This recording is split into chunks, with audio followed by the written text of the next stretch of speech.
No period of history is more misunderstood or underappreciated than the Middle Ages. The 10 centuries from the fall of the Roman Empire in the 5th century to the start of the Renaissance in the 15th.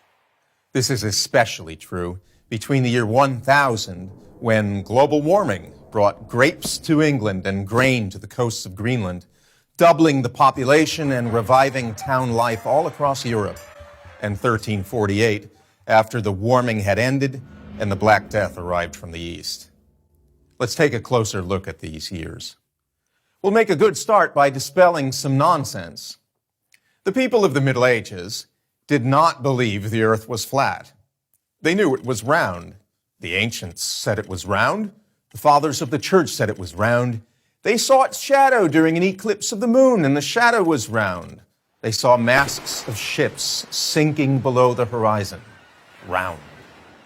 More nonsense. The Middle Ages were cheerless. Quite the reverse. They were full of color, of celebrations involving everybody in town. They invented the carnival. They revived popular drama which had lain dormant for 1,000 years.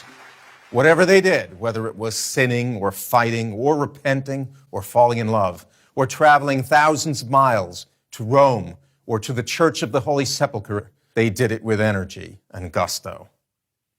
What do we owe to the Middle Ages? How about the university? Medieval man invented it. For the first time in the history of the world, you could go to Paris or Bologna or Padua or Oxford or Prague or Cologne and study under masters of law, medicine, philosophy, and theology, and your degree, designating you as a master or a doctor, would hold good anywhere in Europe. It was an international community of scholars. A young Thomas Aquinas, born in southern Italy at the beginning of the 13th century, would travel to Cologne to study philosophy under the philosopher-biologist Albert the Great, then to Paris, where he taught theology and philosophy, then to Rome and back to France. And this sort of thing was the rule among scholars, not the exception. How about modern science? Thomas's teacher, Albert, was a biologist. Why should that surprise us? Medieval man believed that God made the world as an ordered whole. They learned it both from Scripture and from pagan thinkers such as Aristotle. Science did not burst on the scene with Galileo. Copernicus died in the 16th century, but he was a priest astronomer at a Polish university founded in the Middle Ages. He wasn't even the first man to suggest that the earth orbited the sun. Others had ventured the suggestion. Most prominent was the late medieval Nicholas of Cusa, a philosopher and a cardinal in the church. How about architecture?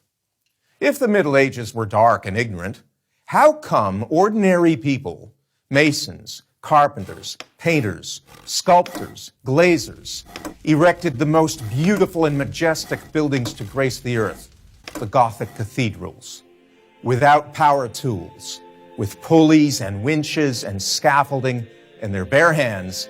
They built up lacework in stone and glass, flooding vast interior spaces with color and light. We have nothing to match their complexity and beauty. And art?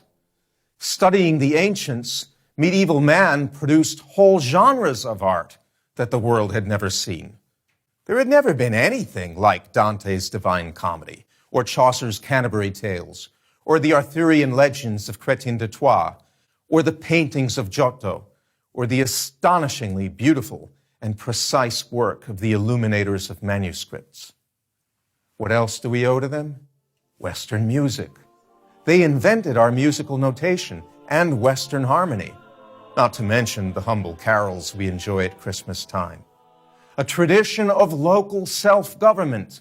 Witness the chartered towns all over Europe, free associations of men united for the common good, friars, guildsmen, members of lay orders devoted to good works, people who established schools, orphanages, and hospitals.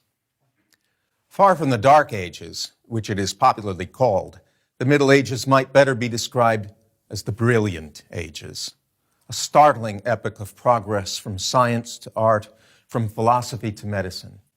Indeed, in one crucial way, we are less civilized than those who enhanced human existence over 1,000 years ago. We dismiss the achievements of our ancestors and fall short of them. They honored their ancestors and surpassed them. I'm Anthony Esselin of Providence College for Prager University.